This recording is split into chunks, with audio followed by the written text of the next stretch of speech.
जब हम डिटेलिंग इसमें डालेंगे, जैसे ऐप आया, हमने डाला 29/4/1992 6:53 आगरा, फिर नीचे गो का, नीचे जो है ये गो का साइन है, गो के साइन में हम गए और ये कुंडली इनकी बन के आ जाएगी। ये एक्सरसाइज आपका ऐप करेगा।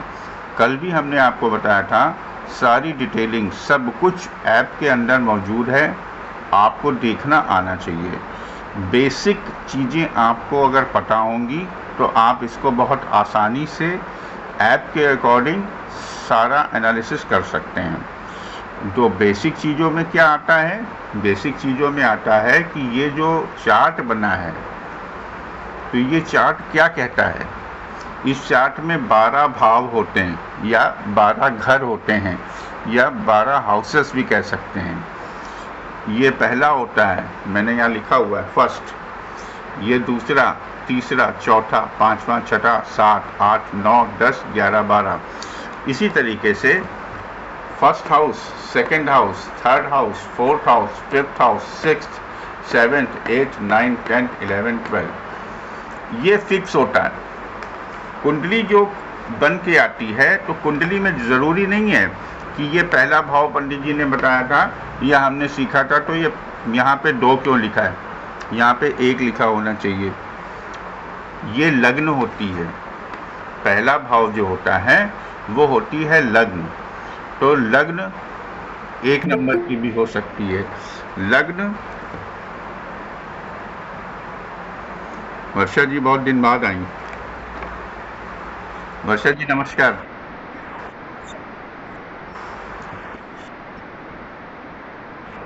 नहीं, कोई बात नहीं। कैसा मौसम है हरिद्वार का? हम्म हम्म ठीक है, कानपुर में भी बारिश हो रही है, बढ़िया। हाँ, तो कहने का मतलब ये है कि जैसे ही हमने ऐप में वो डाला, उसकी डिटेल, बर्थ डिटेल डाली, तो यहाँ पे 2 नंबर। हाँ, वही मैं बता रहा हूँ। तो जैसे कि हमने बताया कि ये तो फर्स्ट हाउस है, सेकंड है, ये थर्ड है, लेकिन जब आप डिटेल डालेंगे तो ये कुंडली ऑटोमेटिक बन के अपने आप आ जाएगी। यहाँ पे जो नंबरिंग लिखी होगी फर्स्ट हाउस में, यह है फर्स्ट हाउस।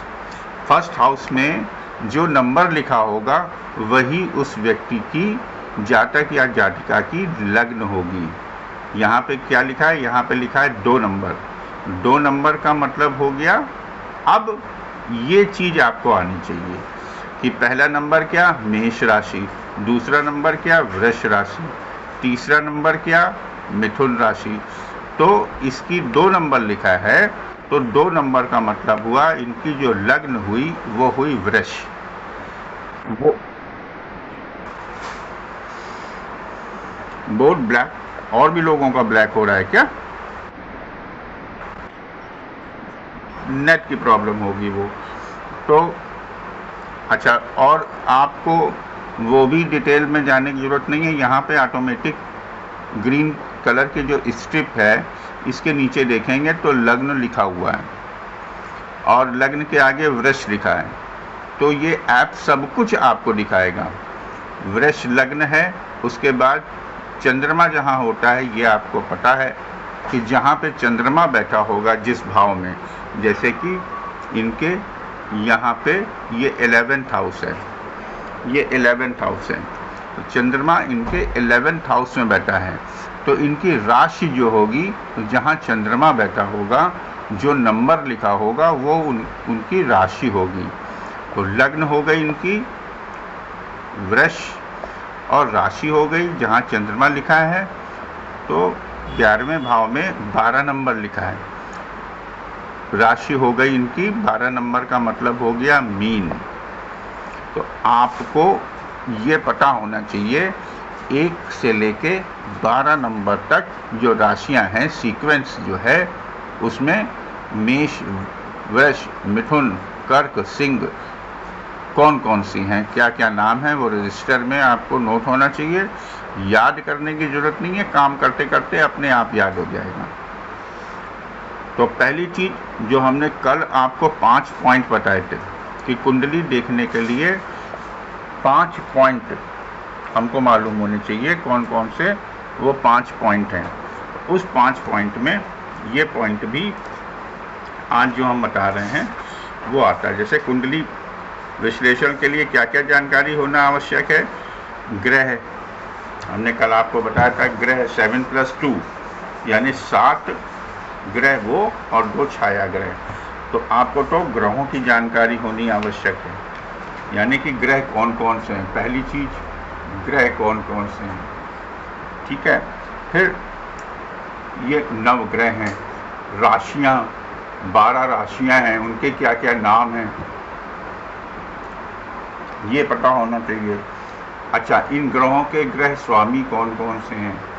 अब जैसे कि इनकी वृष लग्न कुंडली है तो उसका मालिक कौन होगा, तो वृष का मालिक हो गया शुक्र।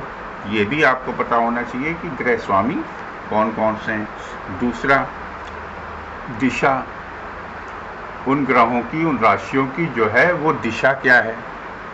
वृष राशि जो है वो किस दिशा की स्वामिनी है, तो दक्षिण दिशा की है। ये आपको पता होना चाहिए। ये अभी आगे हम आपको आज ही बताएंगे। दूसरा, ग्रह का स्वभाव, ग्रह का स्वभाव पता होना चाहिए कि वो ग्रह कैसे स्वभाव का है। जैसे सूर्य है तो तेज होगा, प्रकाश होगा, और मंगल होगा तो थोड़ा एनर्जेटिक होगा, क्रोधी स्वभाव का होगा। इस तरह से ग्रह को, है ना। गुरु प्रधान अगर कुंडली होगी तो बृहस्पति प्रधान कुंडली होगी तो आध्यात्मिक होगा, साइंटिफिकली अप्रोच के साथ में काम करने वाला होगा, ठीक है, विवेक मतलब इंटेलिजेंट होगा।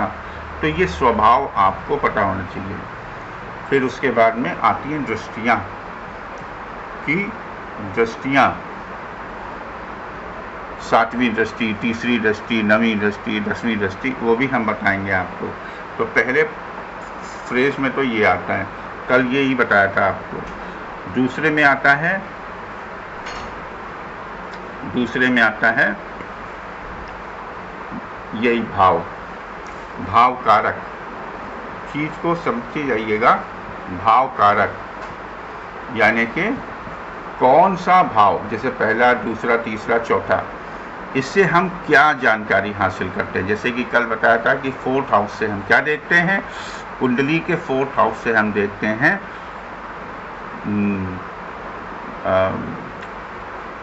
चल अचल संपत्ति देखते हैं, वाहन देखते हैं, माता का सुख देखते हैं, ठीक है। फिर उसके बाद में आती है तीसरी चीज, महादशा। महादशा भी इसी ऐप के जरिए हम आपको बताएंगे। फिर इसके बाद में चौथी चीज आती है, लग्न के अनुसार कुंडली में कौन कौन से ग्रह शुभ हैं, कौन से अशुभ हैं, कौन से मारक हैं, बाधक हैं, कारक हैं। मारक और बाधक वो सब कुछ इसी में है, सारी चीजें इसी ऐप में हैं। कल बताया था, आज भी इसको हम दूसरे ढंग से रिपीट कर। और 5वीं चीज आती है युतियाँ। मान लीजिए 2 ग्रह एक साथ बैठ गए, 3 ग्रह एक साथ बैठ गए, बुध सूर्य शुक्र एक साथ बैठ गया तो उसका। और फिर उसके बाद में योग, जैसे हमने बताया था आपको ना कि गजकेसरी योग कैसे बनता है शनि और चंद्रमा के साथ, है ना। मालव्य योग, नीच भंग राज योग, गुरु और शनि एक साथ बैठे होंगे तो शश योग, तमाम सारे योग होते हैं जो कि उस बुक में मौजूद हैं। तो हमको बस ये 5 चीज़ों के ऊपर पूरी कुंडली डिपेंड होती है और इन्हीं 5 चीज़ों को हम आपको 1.5 महीने तक सिखाएंगे। इसलिए एक दिन में ये डिसीजन ना लीजिए कि हमको कुंडली में कुछ समझ में नहीं आया, क्योंकि यही 5 चीज़ें आपको 1.5 महीने तक सिखाएंगे, 2 महीने भी लग जाएंगे। तो फर्स्ट डे आपको केवल पूरी पिक्चर दिखाई, ट्रेलर दिखाया, और अब धीरे धीरे पर डे इन सब चीज़ों को क्लियर करते जाएंगे। जैसे कि आज हमें क्लियर करना है 12 राशियों के बारे में, और इसका हम हालांकि पीछे दे चुके हैं, लेकिन आज हम फिर से इसको आपसे कहेंगे कि आप मेरे साथ में इसको नोट करते चलें। जितनी ज़्यादा बार नोट करेंगे, और हमें कोई दिक्कत नहीं है, हमें कोई इसलिए दिक्कत नहीं है कि हम 2-2, 3-3, 4-4 बार आपको कोई भी चीज़ रिपीट करें, कि जब तक आप सीख नहीं जाएंगे तब तक हमें सेटिस्फैक्शन नहीं होगा। राशियों के अगर बारे में बात करेंगे तो पहली राशि होती है मेष। नोट करते चले साथ में। पहली राशि होती है मेष, और जिसको कि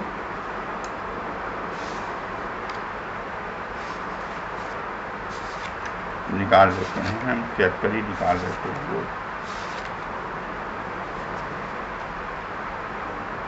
हम लिखते जा रहे हैं, आप भी लिखते जाइए साथ में।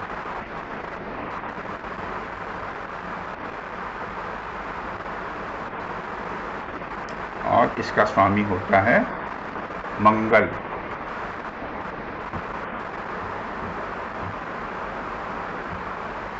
मंगल है स्वामी, और ये पूर्व दिशा की स्वामी है,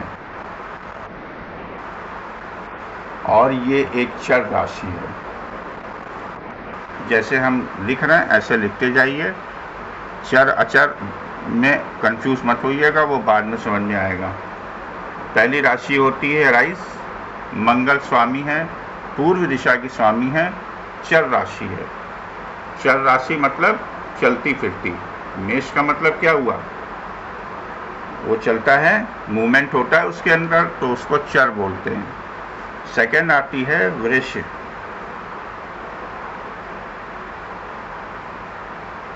सेकंड आती है वृष, टॉरस।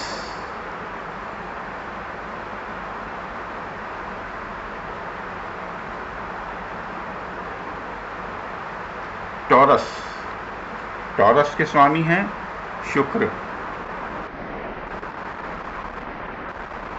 टॉरस के स्वामी हैं शुक्र, और ये दक्षिण दिशा की स्वामी है। ये दक्षिण दिशा की स्वामी है, और ये एक स्थिर है, स्थिर राशि है, ये स्थिर रहती है। सेकंड आती है मिथुन। मेरे साथ साथ नोट करते जाइए। सेकंड आती है मिथुन, जैमिनी।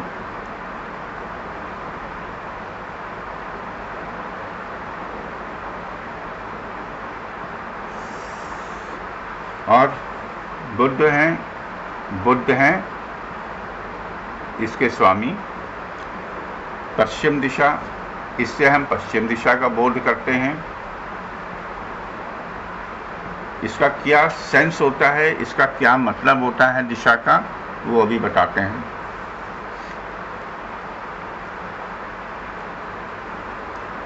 पश्चिम दिशा, और ये एक ड्वाइल माइंडेड, द्विस्वभाव राशि है।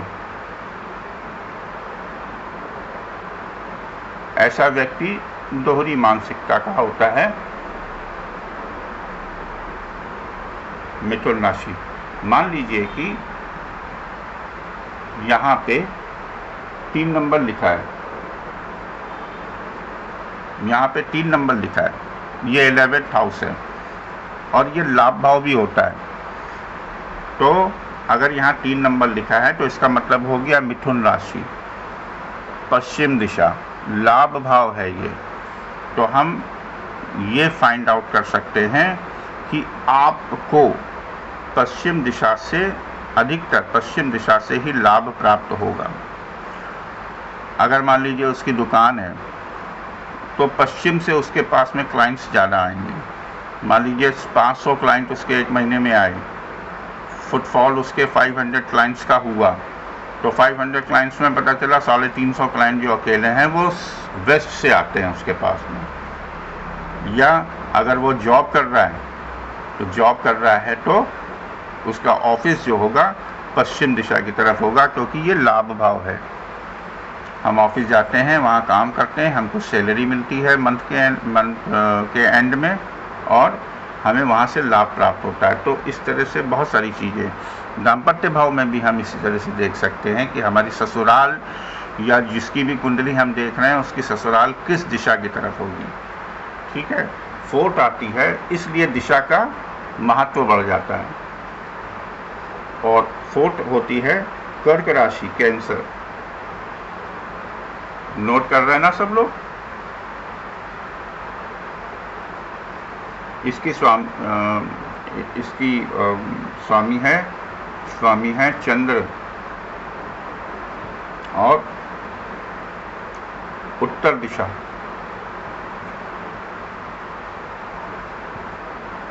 दिशा, और ये भी एक चर है, राशि है। क्यों? क्योंकि केकड़ा होता है ना, केकड़ा चलता, मूवमेंट करता रहता है, कभी पानी में कभी जमीन में। फिर इसके बाद आती है सिंह राशि, लियो।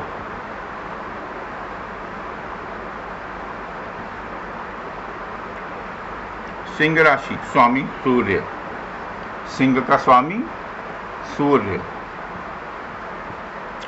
ये पूर्व दिशा की स्वामी है और ये एक स्थिर राशि है। मूवमेंट बहुत कम। बोर्ड ब्लर हो रहा है, और भी लोगों का हो रहा है।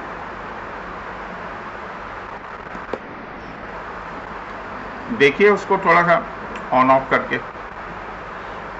तो सूर्य इसका स्वामी है, पूर्व दिशा की स्वामिनी है और स्थिर है। क्यों? क्योंकि शेर जो होता है, सिंह, वो मूवमेंट उसका बहुत कम होता है। और 6 नंबर पे है कन्या राशि, बिल्कुल, और इसका भी स्वामी बुध। बुध की मिथुन राशि भी होती है और कन्या राशि भी होती है। दक्षिण दिशा का बोध कराती है कन्या राशि दक्षिण दिशा का बोध कराती है। और ये भी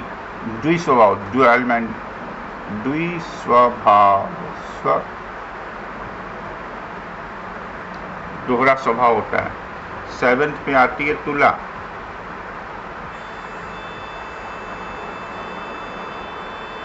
लिब्रा,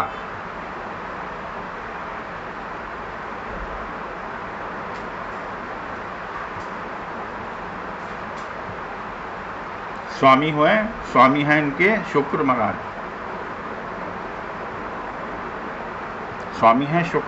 और ये पश्चिम दिशा, इससे हम पश्चिम दिशा का बोध करते हैं तुला से। और चर तराजू है ना, पढ़ ले, लेफ्ट और राइट वाले ऊपर नीचे हुआ करते हैं। 8 नंबर पे स्कॉर्पियो, वृश्चिक राशि,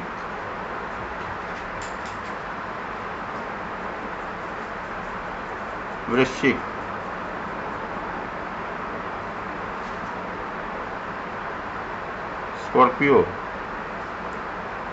और वृश्चिक राशि के स्वामी मंगल जो है वो मेष के भी मालिक हैं और वृश्चिक राशि के भी मालिक हैं। स्कॉर्पियो उत्तर दिशा के स्वामी हैं, इससे हम उत्तर दिशा का बोध करते हैं, उत्तर दिशा के। और ये एक स्थिर राशि है, ये एक स्थिर राशि है। 9 नंबर पे आती है सेगिटेरियस, धनु।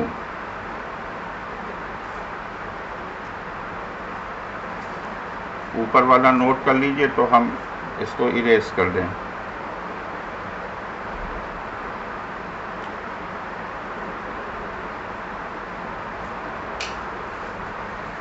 सेगिटेरियस, इनके मालिक हैं गुरु, और पूर्व दिशा द्विस्वभाव राशि है, ये भी द्विस्वभाव राशि है। ऊपर का इरेज कर दे।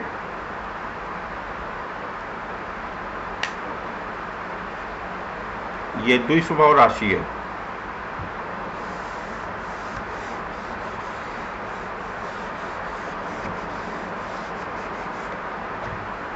फिर इसके बाद में आता है 10 नंबर पे मकर। 10 नंबर पे आई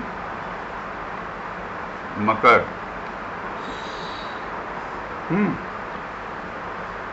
आप लोग नोट करते जाइएगा। कैप्रिकॉर्न,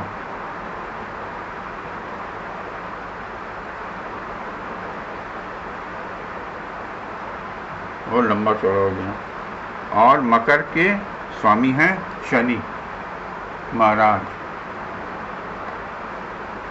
इनकी 2 राशियां हैं, एक्वेरियस भी इन्हीं की है आगे आने वाली। तो शनि महाराज की मकर राशि दक्षिण दिशा की स्वामी है,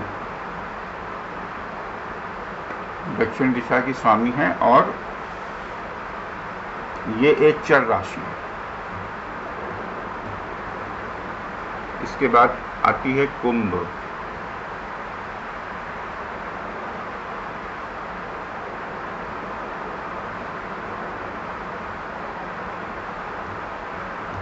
एक्वेरियस, और कुंभ के स्वामी भी जो है वो शनि महाराज हैं,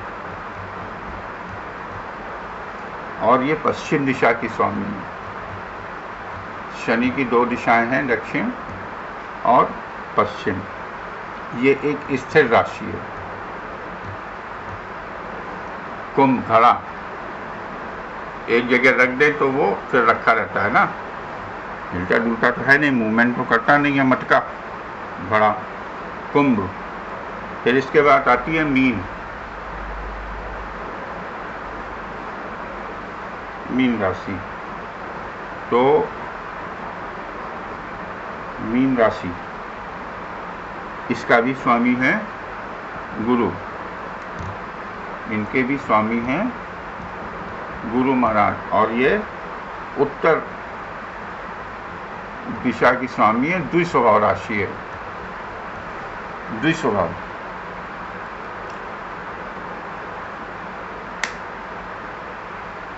नोट किया सबने?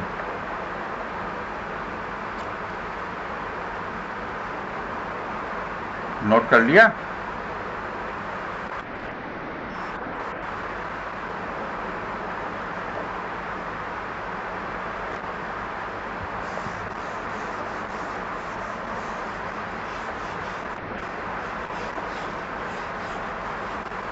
हमें सबसे पहले राशियों के बारे में जानना है, राशियों के स्वामियों के बारे में जानना है कि कौन किसका स्वामी है। फिर इसके बाद में हमें जो नवग्रह हैं उनके विषय में जानकारी हासिल करनी है, और यहाँ जो भाव हैं, ये प्रत्येक भाव से हम क्या क्या चीज़ें देखते हैं कुंडली से, वो भी जानकारी हमें जब मिल जाएगी तो हम कुंडली देखना बहुत अच्छे से जान सकते हैं। तो जब हमको यही नहीं पता होगा कि 10 नंबर पे कौन सी राशि है, जैसे 10 नंबर पे मकर है, अब यहाँ पे 10 नंबर लिखा हुआ है, 10 नंबर अगर लिखा है तो हमको अगर मालूम है कि मकर राशि है, तो यहाँ इस भाव के स्वामी जो है वो शनि महाराज हो गए। अब यहाँ पे 6 नंबर लिखा है, तो हमें मालूम होना चाहिए 6 नंबर मतलब कन्या राशि, कन्या राशि के स्वामी बुध हो गए। तो यहाँ पे इसके इस भाव के जो मालिक होंगे, जो नंबर लिखा होगा वही उसका मालिक होगा। कभी कभी क्या होता है कि कुंडली में, अब ये जो कुंडली अभी हमने आपको खोल के दिखाई, इसी कुंडली को हम यहाँ बना देते हैं और इसी कुंडली पे आपसे हम डिस्कस करते हैं। लेकिन एक चीज़ और नोट कर लीजिए उसके बाद, ये तो राशियों के बारे में आप लोगों ने नोटिंग की। राशियों के साथ में जो भी ग्रहों के बारे में हमने आपको बताया, उन ग्रहों के बारे में भी आपको नोट करना है। पहला, सबसे पहला जो ग्रह है वो है सूर्य, जिसको कहते हैं सन। फिर इसके बाद में आते हैं चंद्रमा राज। ठीक है, लूनर भी कहते हैं। फिर आते हैं मंगल, मार्स अटैक, मार्स आ गया। फिर इसके बाद में आ गई बुध, ये ग्रह हैं, नंबरिंग, ठीक है, मर्क्यूरी,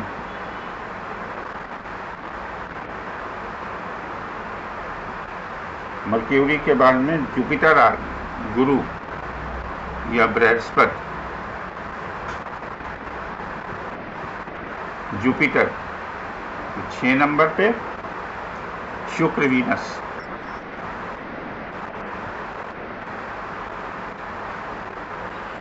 शुक्र वीनस, सैटर्न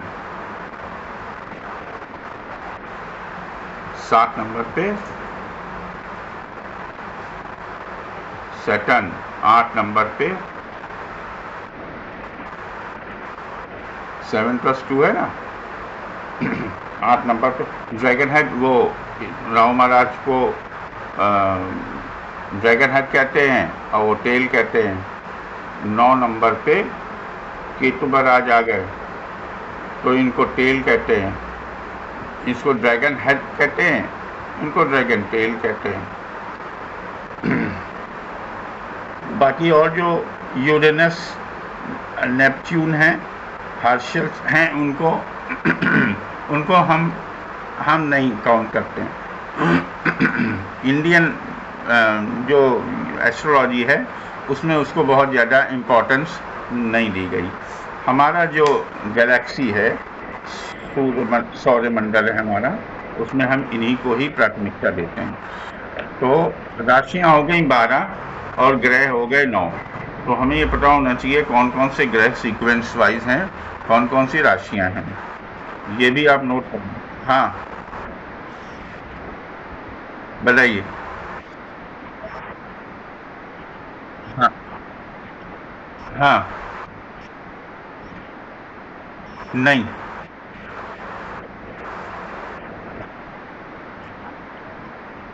न्यूमरोलॉजी से एस्ट्रोलॉजी को काउंट मत कीजिए। किंग, क्वीन, और ये हो गए सेनापति, और ये हो गए प्रिंस, राजकुमार। बुध है राजकुमार, गुरु हैं, बृहस्पति है देव गुरु, शुक्राचार्य भी हैं, दैत्य गुरु, शनि महाराज हैं न्यायाधीश, दंडाधिकारी, न्यायाधीश या दंडाधिकारी, और ये कहलाते हैं शूद्र। अभी आपको वर्ण भी बताएंगे कौन क्या है, ये नोट कर लीजिए। न्यूमरोलॉजी को बिल्कुल हटा दीजिए अपने पास से, एस्ट्रोलॉजी का अलग अलग नहीं है, लेकिन हम लोग जो न्यूमरोलॉजी पढ़ते हैं ना, वो अधिकचरी है। जैसे कि कीरो का जो पामिस्ट्री है वो अलग है, हमारी पामिस्ट्री अलग है। हम लोग जो न्यूमरोलॉजी पढ़ते हैं वो दोनों जगह का है, यहाँ का भी है, बाहर का भी है। बड़ा कंफ्यूजिंग न्यूमरोलॉजी की बुक हम बताएंगे। सूर्य है आत्मा,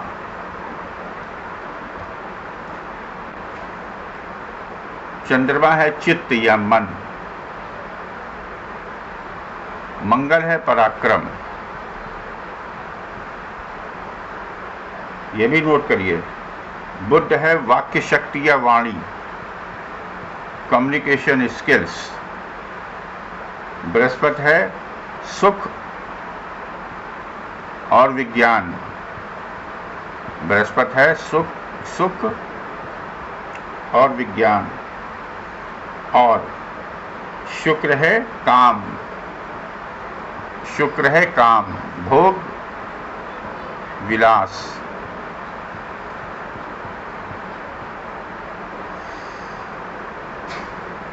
शनि महाराज हैं दुख, ये है। और राहु और केतु चूंकि छाया ग्रह हैं, इसलिए इनका कोई अस्तित्व नहीं है, इनका कोई वजूद नहीं है। ये जिस ग्रह के साथ में, मान लीजिए राहु जो है शुक्र के साथ बैठ गया, राहु शुक्र यहाँ पे एक साथ बैठ गए, मान लीजिए ये भाव है, यहाँ पे राहु महाराज भी बैठे हैं और शुक्र भी बैठे हैं, तो राहु का अपना कोई वजूद नहीं है। वो जिस ग्रह के साथ बैठता है उसको आत्मसात कर लेता है, उसको अडॉप्ट, उसके सारे गुणों को सोख लेता है, अडॉप्ट कर लेता है। और अगर अकेला बैठा है तो ये जो नंबर लिखा है यहाँ पे 7 नंबर, तो 7 नंबर का पता होना चाहिए। 7 नंबर मतलब व्हाट? तो 7 नंबर का मतलब तुला राशि, तुला राशि का स्वामी शुक्र। तो यहाँ पे जो भाव होगा उसको डिस्टर्ब करेगा। अब ये 7th हाउस है, 7th हाउस होता है दाम्पत्य का, 7th हाउस होता है पार्टनरशिप का, 7th हाउस होता है स्वव्यवसाय का। तो राहु महाराज जो होंगे तो यहाँ पे दाम्पत्य को और पार्टनरशिप को डिस्टर्ब करेंगे, ठीक है, क्योंकि ऑलवेज ये वक्री रहते हैं। तो ये नोट कर लीजिए। जब आपको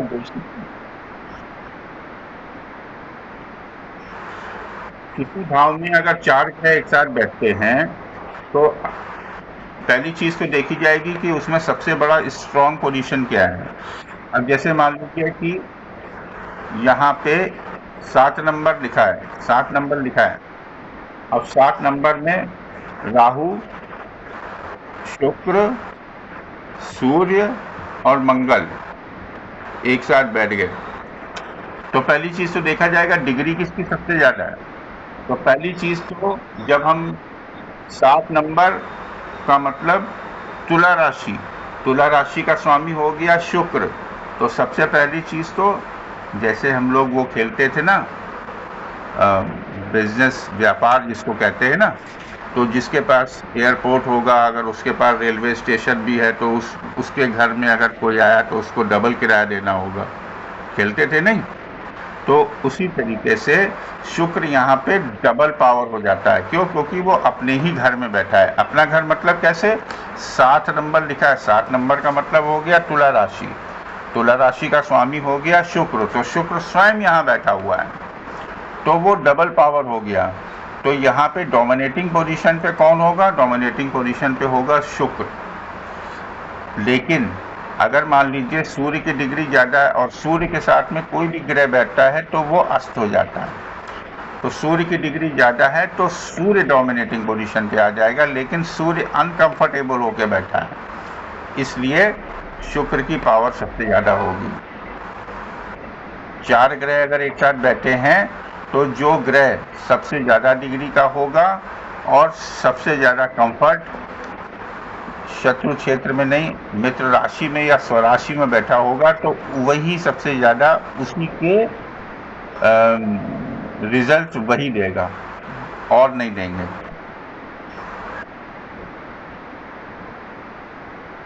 हाँ,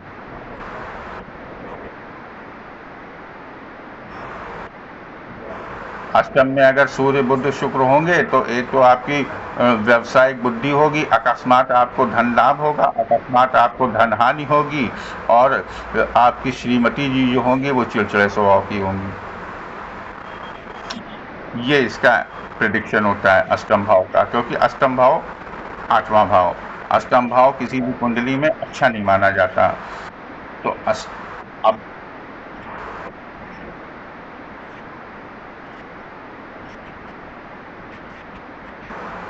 4 नंबर पे अगर राहु और भी सारी चीज़ें बैठे हुए हैं तो सबसे पहले आप लोग ये क्वेश्चन करते हैं, ये बीच बीच में बड़े टॉनिक का काम करते हैं। 4 नंबर पे अगर 3-4 ग्रह बैठे हुए हैं तो सबसे पहले तो ये देखेंगे कि 4 नंबर से हम देखते क्या क्या हैं। तो 4 नंबर का अब ये नेक्स्ट जो आने वाला है वो भाव से ही है। तो कुंडली का जो 4th हाउस होता है उससे हम क्या क्या देखते हैं?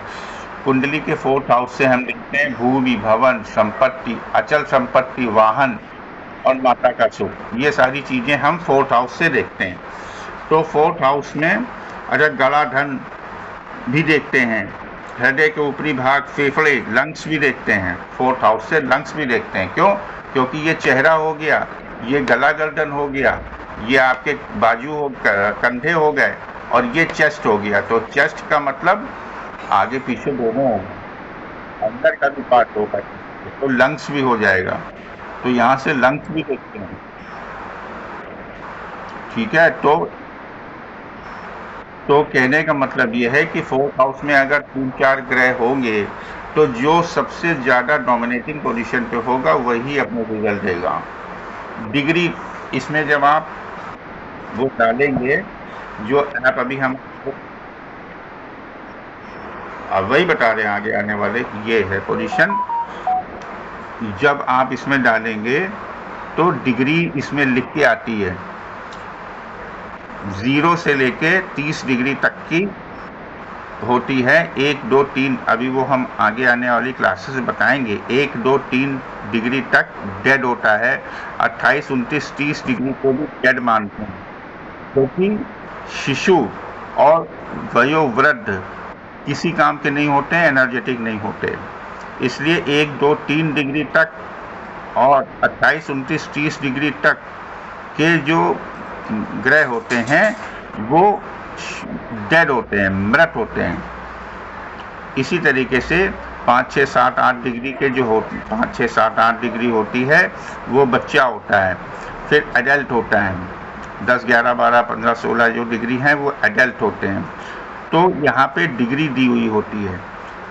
एक दिन में कुछ समझ नहीं आएगा, धीरे धीरे 1 महीने के अंदर कुंडली समझ में आने लग जाएगी।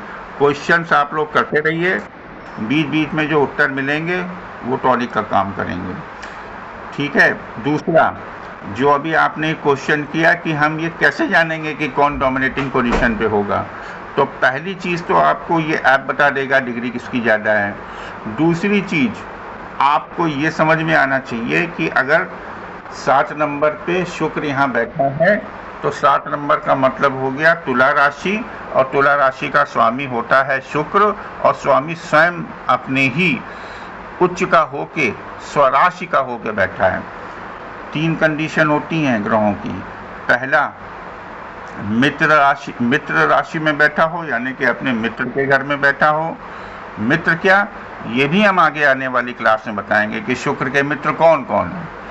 शुक्र के मित्र हैं शनि, शुक्र के मित्र हैं बुध, तो ये उनके मित्र हैं। या तो मित्र के घर में आप जैसे हैं, आप अगर स्वयं को अपने को देखिए, आप अपने घर में सबसे सहज और सबसे कंफर्टेबल और सबसे ज़्यादा पावरफुल होते हैं, ठीक है, आप अपने घर में बैठे हैं, एक कंफर्ट होके बैठे हैं। आप अगर अपने मित्र के, बहुत बचपन का मित्र है बहुत, या कोई रिलेटिव है उसके घर में जाते हैं, तो वहाँ भी ऑलमोस्ट कंफर्ट पोजीशन पे होते हैं कि आपने जूते उतार दिए, उसके बेड पे भी आप जाके लेट गए।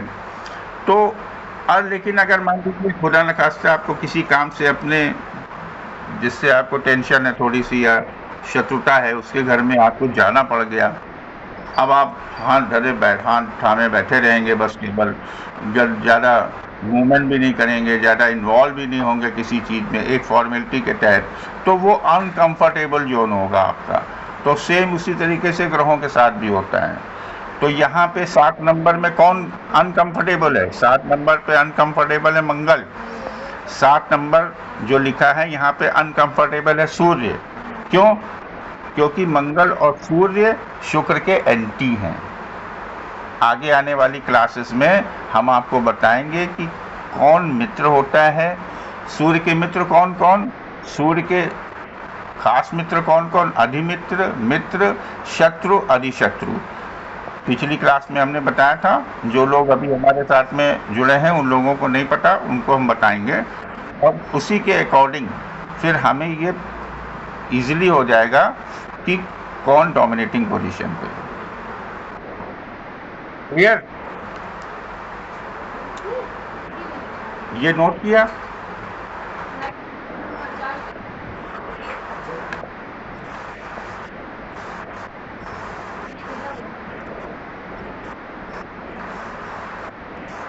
वर्षा जी,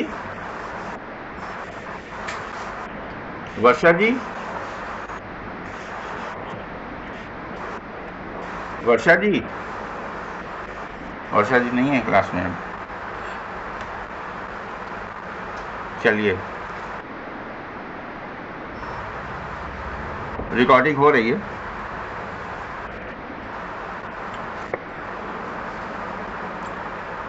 अब आपको ये बताते हैं कि कुंडली के जो भाव हैं 12, उससे क्या क्या चीज़ें देखते हैं, वो अभी हम आपको भेज देंगे, वो अभी आपको हम भेज देंगे, समझ लीजिएगा बस केवल इसमें। ऐप का वो भी भेज देंगे लिंक, तरीका भी बता देंगे ओपन करने का क्या क्या है, कैसे तरीका है, स्टेप बाय स्टेप हम भेज देंगे कैसे क्या फर्स्ट स्टेप है, सेकंड स्टेप ये। हाँ हाँ कर देंगे सारी चीज़ें। जब कुंडली खुल के आएगी ऐप में, जब कुंडली खुल के आती है हमेशा ये लग्न होती है, पहला भाव जो होता है वो लग्न कहलाता है। अब यहाँ पे जो नंबर लिखा होगा, अगर मान लीजिए 1 नंबर लिखा है तो मेष लग्न की कुंडली है। अगर मान लीजिए यहाँ पे 2 नंबर लिख के आया उस ऐप में, जब आपने डिटेलिंग डाली तो जो 2 नंबर अगर लिख के आया तो वृष लग्न है। 3 नंबर लिख के आया मिथुन लग्न है। और अगर मान लीजिए 10 नंबर लिख के आया तो मकर लग्न है। ठीक है, तो ये हमेशा लग्न हमेशा यहाँ पे होती है, टॉप पे होती है, और लग्न ही डिसाइड करता है कि ये कुंडली किस ग्रह की प्रधान कुंडली है। मान लीजिए 10 नंबर लिख के आया, अब आपको पता है कि 10 नंबर का मतलब हो गया मकर, मकर स्वामी कौन है? शनि महाराज। तो ये कुंडली जो है शनि प्रधान कुंडली है। ये कुंडली जो है, जो नंबर यहाँ पे लिखा होगा वो मालिक होगा इस कुंडली का। चंद्रमा अगर मान लीजिए यहाँ पे बैठा है 11, यहाँ पे 11 आएगा, यहाँ 12 आएगा, यहाँ पे 1 आएगा। तो चंद्रमा अगर यहाँ पे है तो मेष राशि हो जाएगी, क्योंकि 1 नंबर है, तो जहाँ चंद्रमा होगा वो राशि होगी। लेकिन कुंडली का मालिक 10 नंबर यानी कि मकर, मकर का स्वामी शनि, तो मालिक जो कुंडली का होगा वो होंगे शनि महाराज। अब देखिए शनि के मित्र कौन कौन हैं, तो वो शनि के मित्र हैं, शनि के मित्र हो गए शुक्र, शनि के मित्र हो गए बुध, ये मित्र हो गए, ये हो गए मित्र। इसको टिक ऐसे टिक करके समझाते हैं। ये शनि के शुक्र और बुध जो हैं वो मित्र हो गए। समटाइम्स सूर्य भी जो है, सूर्य को शनि महाराज शत्रु दृष्टि से नहीं देखते। सूर्य जरूर शनि को शत्रु दृष्टि से देखते हैं, लेकिन चूंकि वो न्यायाधीश हैं, वो अन्याय नहीं करते, वो अपने पिता को कभी शत्रु दृष्टि से नहीं देखते।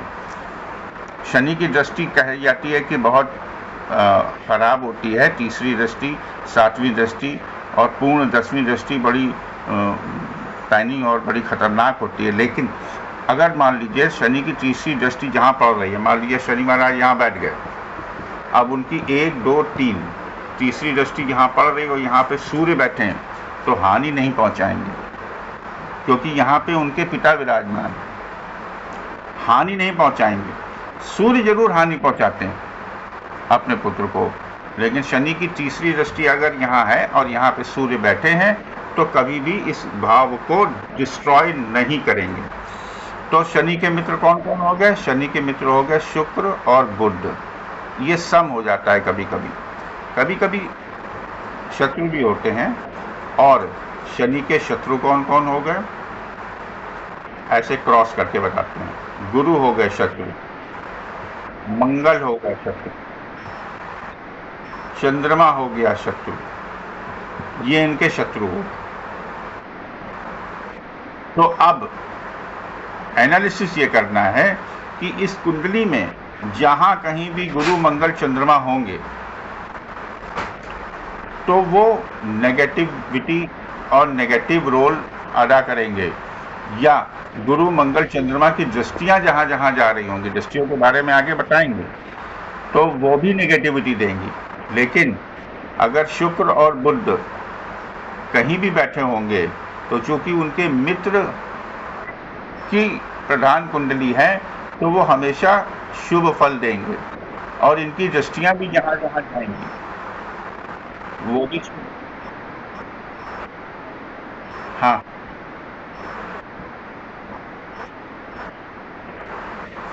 अगर शनि लग्न में है तो अष्टम में दृष्टि कहाँ जा रही होती है? अष्टम दृष्टि थोड़ी ना होती है। यहाँ 1 2 3 4 5 6 7 8वीं दृष्टि थोड़ी ना होती है शनि की। शनि की दृष्टि होती है, हाँ, शनि की दृष्टि होती है 3 7 10। आगे आने वाली क्लासेस में दृष्टियां बताएंगे आपको शनि की दृष्टि कहाँ कहाँ जा रही है। देखिए, अगर शनि यहाँ बैठे तो उनकी दृष्टि जा रही है ये तीसरी होती है, तीसरी दृष्टि होती है, और सातवीं दृष्टि होती है। एक दृष्टि जा रही है ये सातवीं दृष्टि है। 1 2 3 4 5 6 7, सातवीं, और फिर सातवीं के बाद में जा रही है 10वीं, 8 9 10, और फिर जा रही है यहाँ, ये होती है 10वीं दृष्टि। ये दृष्टि है इनकी। तीसरी दृष्टि से देखते हैं, सातवीं दृष्टि से देखते हैं, और 10वीं दृष्टि से देखते हैं। अब अगर मान लीजिए 10 नंबर यहाँ लिखा है, यहाँ 11 12 1, और फिर यहाँ पे 2 3, यहाँ पे 4 5 6, और यहाँ पे 7 नंबर लिखा है। तो अब देखिए प्रॉब्लम कहाँ कहाँ देंगे। ये तीसरी दृष्टि यहाँ 12 नंबर लिखा है, 12 नंबर गुरु इनके शत्रु हो गए, डिस्ट्रॉय करेंगे। यहाँ पे 4 नंबर लिखा है, 4 नंबर का मतलब हो गया कर्क राशि, अभी बताया आपको, चंद्रमा स्वामी डिस्ट्रॉय करेंगे 7वीं दृष्टि से। 10वीं दृष्टि 7 नंबर लिखा है, 7 नंबर का मतलब क्या हुआ? तुला राशि। तुला राशि के स्वामी कौन हुए? शुक्र महाराज। शुक्र इनके कौन है? मित्र हैं, तो बरकत देंगे। क्लियर? बहुत सिंपल है, कोई वो नहीं, केवल ध्यान से आपको क्लास अटेंड करनी है डेली, और धीरे धीरे सारी चीजें आपको क्लियर होती जाएंगी। ठीक है? कल हाँ, वो दे देंगे, अभी देते हैं।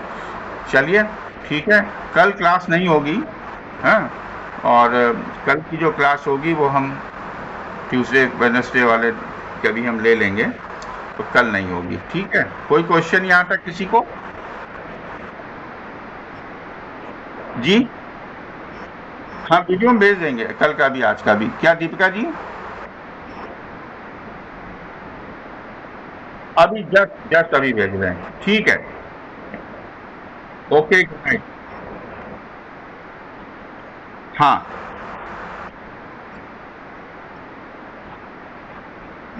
नहीं नहीं है, उसको ना उसमें कंफ्यूज ना हो, क्योंकि हमारी जो पराशर और जो भी काशी और जोगी जो भी उससे हम चलते हैं, तो वहाँ पे इनको तवज्जो नहीं दी जाती। वो वो डिनाई कर दीजिए, ऐप में तो लिखा होता है, उसमें नजरअंदाज।